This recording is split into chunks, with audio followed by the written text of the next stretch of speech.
Fala, moçada! Olha o Milhão Homem de volta trazendo para você a gravação do nosso curso de criminologia aqui no Gran Online. Você já sabe que a criminologia é uma ciência social, indutiva, empírica, que visa a análise do fenômeno criminoso sob 4 vertentes, ou a análise de 4 objetos. Quais são eles? O crime, o criminoso, o controle social e a vítima.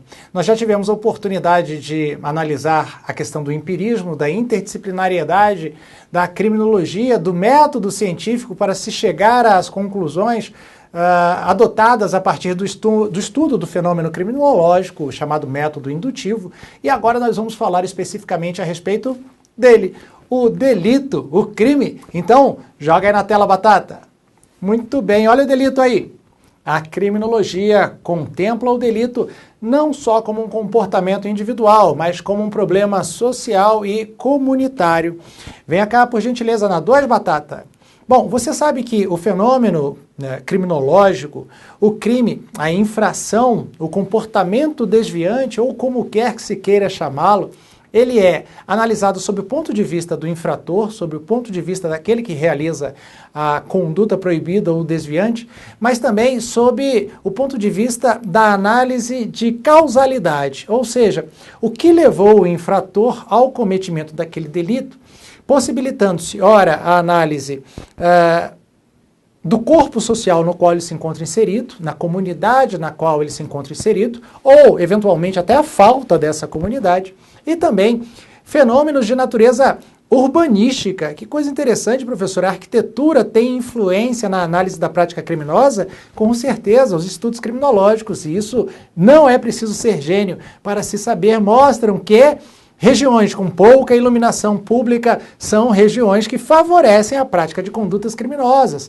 Logo, uma das formas de se evitar a prática criminosa, olha aí, uma consequência de um estudo criminológico, é se manter um determinado espaço onde passam muitas pessoas devidamente iluminado à noite. Parece simples, mas é disso que nós nos ocupamos eficientemente quando tratamos do estudo do fenômeno criminoso e da prevenção de crimes na criminologia. Muitas das vezes se associa tão somente a aplicação da sanção penal como uma forma de, digamos, prevenção da conduta criminosa, quando na realidade outras condutas que não guardam relação necessária com a aplicação do direito surtem o efeito pretendido. E é isso que faz com que esse delito, esse fenômeno social, seja analisado sobre as mais diversas formas. E nós continuamos a fazê-lo aqui, no nosso curso de criminologia. Joga aí na tela, Batata. Muito bem, vai lá, professor. Vamos trazer a questãozinha cobrada no concurso para Defensor Público Federal em 2017. Questãozinha cobrada para Defensor Público da União pela banca CESP-Sebrasp, que todo mundo adora. A questão traz a seguinte redação. A respeito do conceito e dos objetos da criminologia, julgue o item a seguir. O desvio ou o delito, objetos da criminologia, devem ser abordados primordialmente como um comportamento individual do desviante ou delinquente. Em segundo plano, analisam-se as influências ambientais e sociais. É certo ou é errado? Vem cá comigo na 1, Batatinha. Olha só, o examinador, ele colocou os 2 aspectos ou fenômenos que concorrem para a prática criminosa em 2 planos. Um plano principal e um plano secundário. Um principal e um subsidiário. Na realidade, não existe essa possibilidade de distinção entre um plano principal e um plano subsidiário, sendo o principal a cabeça do agente e o subsidiário o que está em torno desse agente, o meio ambiente, a comunidade, a arquitetura, a cidade. Não. A criminologia analisa o fenômeno criminoso sob todos os aspectos ao mesmo tempo agora. Isso faz com que possam ser apontadas eventualmente como causas da conduta criminosa tanto uma desagregação social quanto uma facilitação urbanística para a prática criminosa. Daí porque a resposta é, joga na tela, Batata. Assim que eu achar minha canetinha, achei errada. Tá aqui, ó. O desvio ou o delito, objetos da criminologia, devem ser abordados primordialmente como um comportamento individual. Em segundo plano, analisam-se as influências ambientais e sociais. Na realidade, não existe essa abordagem ou análise primordial do comportamento individual. É tanto o comportamento individual quanto as influências ambientais e sociais que vão definir a natureza do fenômeno criminológico, do crime. Beleza pura? Massa! Agora vamos falar sobre o delinquente. Bom, para a criminologia, o delinquente ele é considerado um ser aberto e inacabado, em permanente processo de comunicação e interação. Vem cá comigo, por gentileza, na 2, Batatinha. Como eu já havia exposto para você, e nós teremos a oportunidade de conversar muito a respeito disso, quando tratarmos das escolas criminológicas e do seu desenvolvimento ao longo do último século, né, ao longo dos últimos 100, 150 anos, nós vamos ver que nos primórdios da criminologia como ciência social, se buscava identificar ou em causas genéticas ou psicológicas a razão da prática delitiva, a razão da adoção do comportamento delinquente. Então, com isso se buscava aquela satisfação que é a inquietação do homem em saber por que se comete ou se pratica uma determinada conduta criminosa. Só que não é tão simples, não é tão fácil.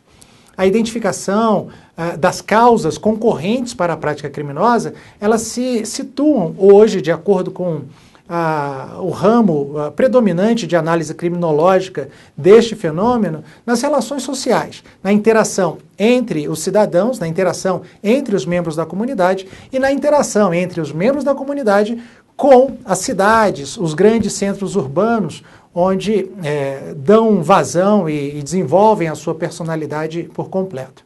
É por isso que não existe a possibilidade de se definir o criminoso a partir de critérios estáticos, completos e acabados. Esse criminoso ele é sempre analisado sob um ponto de vista relacional. Eu poderia dizer até comunicacional, ou seja, o crime decorre muito do conjunto de relações sociais e da interação social entre aquela pessoa que apresenta um comportamento desviante e aquele grupo social coeso que afasta essa pessoa justamente pelo fato dela apresentar o comportamento desviante, o diferentão, que muitas vezes pode ser o criminoso, se essa conduta diferente encontrar previsão em lei. Beleza? Joga na tela aí, Batata. Massa, professor. Vamos falar de quem agora? Ela, a vítima. A vítima professor?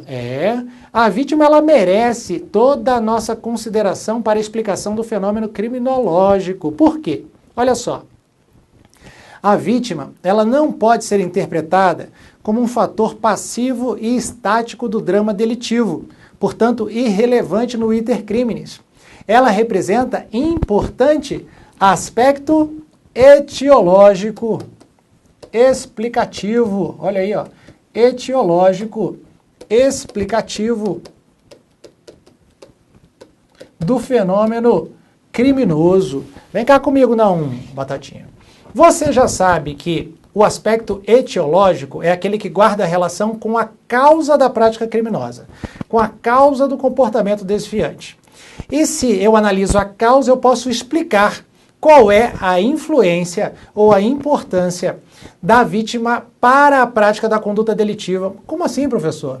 A vítima não é aquela pessoa que, em razão da prática do comportamento desviante, tem um seu direito violado? É exatamente ela. Como é que eu posso analisar a importância ou a relevância da vítima, não como sujeito passivo, mas também como sujeito ativo da prática criminosa? É fácil, você só não está ainda associando o nome à pessoa. Vem cá comigo, por gentileza, Batatinha na 2. Bom, imagine você, meu amigo ou minha amiga, que está saindo do seu curso de pós-graduação ou do seu curso de graduação em Direito, à noite, fez uma matéria que termina às 11 horas da manhã, 11 horas da noite. O professor é chato, o professor só faz a chamada quando acaba a aula. E você sai cansado e tem vontade, muita vontade de matar a saudade do seu namorado ou da sua namorada e sai conversando do interior da faculdade em direção ao seu veículo ou à parada conversando ao celular. Tudo bem? Mata a saudade, pergunta como é que foi o dia, etc. Reclama do professor que a matéria está difícil. E aí vem um cidadão, um amigo do alheio, coloca ali um objeto pontiagudo na sua costela e fala, perdeu, perdeu, perdeu o Playboy. O que você vai fazer? Você vai entregar o seu celular, não vai brigar. Vão-se os dedos, como é que é? Não são os dedos, vão-se os anéis, ficam os dedos. Minha mãe sempre falou isso e eu falo para você também, bens materiais a gente adquire depois. Aí eu te pergunto, o ladrão, o amigo do alheio, agiu corretamente ao subtrair aquele aparelho celular que você ainda se encontra pagando em vários boletos junto à Casas Bahia? A resposta é não. Porém, se eu vou perguntar quais são as causas que levaram ao cometimento desse delito ou que influenciaram o amigo do alheio a subtrair o seu celular, eu vou, obviamente, colocar como uma das causas a sua participação efetiva e positiva, possibilitando, com a sua distração, o cometimento do delito. É sob esse ponto de vista, o ponto de vista da concorrência da vítima para a verificação em concreto desse fenômeno criminológico, que é a infração penal, que a vitimologia, que a vítima é estudada no âmbito da criminologia. É uma situação muito interessante e existe parte da doutrina que considera a autonomia da vitimologia em relação à própria criminologia. Pois bem, nós vamos ter a oportunidade de falar um pouco mais à frente a respeito dela, mas de já, você sabe que a vítima não deve ser analisada sob o ponto de vista estático, mas sim sobre a sua influência ou a sua participação na verificação do fenômeno criminológico, da infração penal. Estamos acertados? Volta para a tela aí, Batata. Então tá, explicação ou aspecto etiológico explicativo da participação da vítima no iter criminis. Olha lá. Peraí, professor, apaga aí que ficou ruim. Apago, agora. A vítima pode ensejar uma contribuição mais ou menos relevante para a sua própria vitimização. E isso nós já vimos. Continua? Só se for agora. Bom, tá aí, ó, a disciplina e a sua conceituação. A disciplina vitimologia e a sua conceituação. Vitimologia é a disciplina que tem por objeto o estudo da vítima, de sua personalidade, de suas características, de suas relações com o delinquente e do papel que assumiu na gênese, ou seja, na criação do delito. Essa é a vitimologia. Alguns autores compreendem a vitimologia como uma ciência distinta da criminologia. Nós já vimos isso. E aí eu trago para você uma questãozinha cobrada no ano de 2016, no concurso para promotor de justiça. E ela traz a seguinte redação: concurso para promotor de justiça do Ministério Público Estadual de Santa Catarina.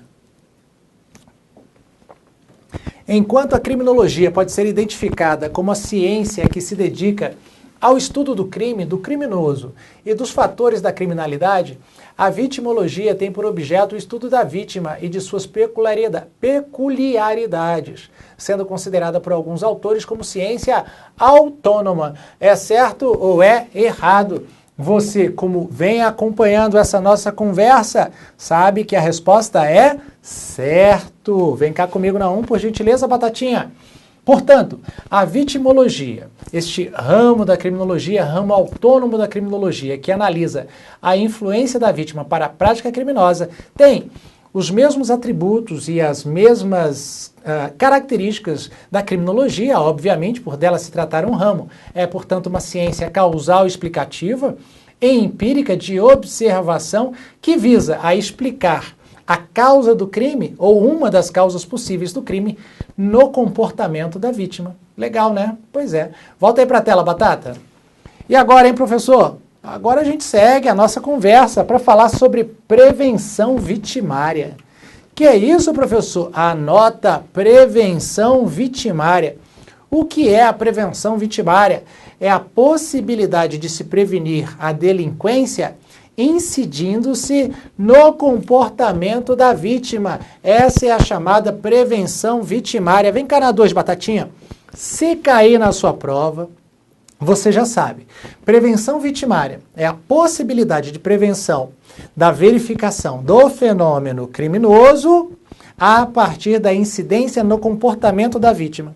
O que eu, como professor, como pai, posso dizer para você que está estudando e que vai sair da sua aula tarde da noite conversando no celular? Não o faça. Deixa para conversar no celular quando você estiver em casa. Você pensou que eu ia falar que era para conversar dentro do carro, né? Tá errado. Se dirigir, você não conversa nem digita. É verdade. Depois, preste atenção no que está em torno de você. As maiores incidências de ataque, de sequestro relâmpago, são de pessoas que estão entrando ou saindo de veículos, sequestro relâmpago com privação da liberdade da vítima. Então, esse momento crítico de entrar ou sair do veículo é aquele que merece também a sua atenção. Olha para o lado, olha para o outro, se puder, saia acompanhado, saia em grupo. Por que você está me dando esses conselhos, professor? Não só porque eu me preocupo com você, que é meu aluno e minha aluna, mas também para mostrar para você que esse tipo de comportamento é o que caracteriza a chamada prevenção vitimária. Eu busco a prevenção do fenômeno criminoso, não incidindo no criminoso propriamente dito, mas sim na vítima, impedindo que a vítima crie um ambiente propício à prática criminosa. Portanto, impedindo que a vítima seja vítima. Gostou? Eu me amarrei. Joga aí na tela, Batata. Muito bom, é a chamada prevenção vitimária. O crime, ele é um fenômeno seletivo, ele não é um fenômeno não aleatório, que busca o lugar oportuno. Ele busca, assim, tanto a oportunidade quanto o momento adequado e principalmente a vítima certa. Vem cá comigo na Batatinha, por gentileza. Você já ouviu falar em ofendículas no direito penal? Como é que é isso, professor? Ofendículas. Ofendícula é aquela prevenção material que quem mora em casa já deve conhecer, né? É o caco de vidro em cima do muro, é o prego. Ei, professor, que isso? É a cerca elétrica na voltagem regulamentada em lei, mas é também, por exemplo, o circuito fechado de TV, o CFTV, é o alarme, não é verdade? Tudo isso faz com que o amigo do alheio faça uma escolha. Se ele chega numa determinada rua, numa comunidade, ele vê que uma casa possui cerca elétrica, muro, CFTV, a plaquinha, cuidado, cão bravo, e uma outra que parece desleixada, onde não há preocupação quanto a medidas preventivas em relação à manutenção do patrimônio, qual você acha que ele vai escolher?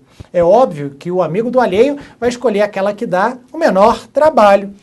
Né? Se fosse trabalhador, não era ladrão. Professor, o senhor está sendo preconceituoso com o ladrão.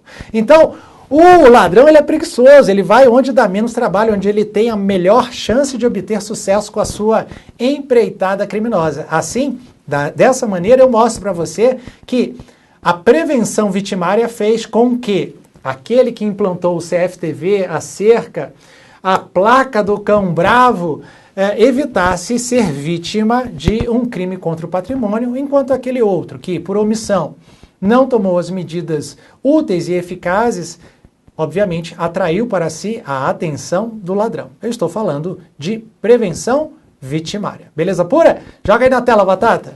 Então tá.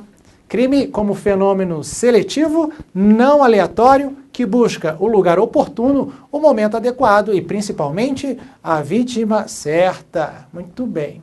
Agora vamos falar um pouquinho sobre as chamadas pesquisas de vitimização ou o aspecto metodológico instrumental da análise da vítima ou da participação da vítima para a verificação do fenômeno criminoso. As pesquisas de vitimização, elas permitem avaliar cientificamente a criminalidade real, diferenciando a cifra negra obscura da chamada criminalidade registrada. Bom, vem cá comigo, Batatinha. Quando eu falo, aqui na 2, muito bem, em pesquisas de vitimização, o mais interessante, propriamente, não é a identificação em que consistem essas pesquisas de vitimização, mas sim na identificação de um conceito que é adotado pela criminologia de um modo geral e que é tratado como cifra negra de criminalidade. O que são as cifras negras de criminalidade? Eventualmente você se depara nos meios de comunicação social, televisão, imprensa escrita, internet, né, a respeito da diminuição do número de crimes numa determinada localidade. Estatisticamente, os crimes contra a dignidade sexual diminuíram numa localidade, ou os crimes violentos aumentaram noutra localidade, ou os crimes de homicídio, por sua vez, diminuíram, e assim por diante. Bom, é importante que você saiba que as estatísticas oficiais, esses estudos são realizados a partir do número de registros formalizados, oficiais, junto aos órgãos públicos, junto, portanto, às autoridades públicas. Mas você também sabe, porque não é bobo, que boa parte dos fenômenos criminológicos, das condutas criminosas, sequer chegam ao conhecimento das autoridades públicas. Então você tem um número formal e um número real. A diferença entre o número formal e o número real é justamente aquilo que caracteriza a chamada cifra negra de criminalidade. Vem cá comigo na Batatinha. Muitas vezes, a vítima de um estelionato, por vergonha, deixa de registrar a ocorrência policial. Infelizmente, isso também se dá, por exemplo, nos crimes contra a dignidade sexual, quando uma vítima de crime de estupro, por exemplo, deixa de levar ao conhecimento da autoridade pública o crime que sofrera, justamente visando a evitar eventual estigmatização decorrente desse próprio crime, a respeito do qual nós vamos falar mais à frente. Aquela pessoa que teve, por exemplo, o seu celular subtraído do interior do seu veículo, porque lá o deixara, também não vai se preocupar, muitas das vezes, em ir até uma delegacia de polícia para enfrentar uma fila, para registrar uma ocorrência policial. Você vê que nessa pequena conversa eu já estou mostrando para você fatos que são comuns, que acontecem no dia a dia das grandes sociedades, das grandes cidades, e que sequer chegam ao conhecimento da autoridade pública. São justamente estes fatos desconhecidos da autoridade pública, do delegado de polícia civil ou federal, que caracterizam as chamadas cifras negras da criminalidade. Por que eu estou falando sobre isso? Porque o examinador gosta. Quer ver? Joga aí na tela, Batata. Olha lá. Questãozinha cobrada no ano de 2014, a prova para fotógrafo técnico pericial da Polícia Civil de São Paulo. Os estudos vitimológicos permitem estudar a criminalidade real por meio dos registros efetuados pela própria vítima. A falta desses registros gera o chamado A, gráfico incompleto, professor, é B, estatística branca, C, cifra negra, D, ponto obscuro, ou E, incongruência estatística. Como nós já vimos agora há pouco, o que nós estamos tratando na questão da VUNESP de 2014 é a respeito da cifra negra da criminalidade. A cifra negra da criminalidade. Vem cá comigo na 2, por gentileza, Batatinha. Você vê então que a discrepância entre o número real de crimes e aqueles que são efetivamente registrados, por exemplo, em boletins de ocorrência, os chamados BOs, nos distritos policiais ou delegacias policiais, é justamente o que caracteriza a cifra negra da criminalidade. É um conceito importante, um conceito adotado pela criminologia e que pauta muitas das vezes a análise do fenômeno criminológico a fim de permitir a tomada da correta política pública de segurança para a comunidade. Beleza? Vem cá comigo na Batatinha. Meu querido, minha querida, eu espero que você tenha gostado. Esse é o nosso curso de criminologia no Grana Online. Eu tenho absoluta certeza que depois de você concluir o nosso curso, você vai estar preparado com a segurança necessária para enfrentar a sua questão e respondê-la com firmeza e, o mais importante, certeza. Não se esqueça, no Grana Online, o que nós buscamos é mudar vidas, principalmente a sua. Conte com o Milhomem. Um abraço.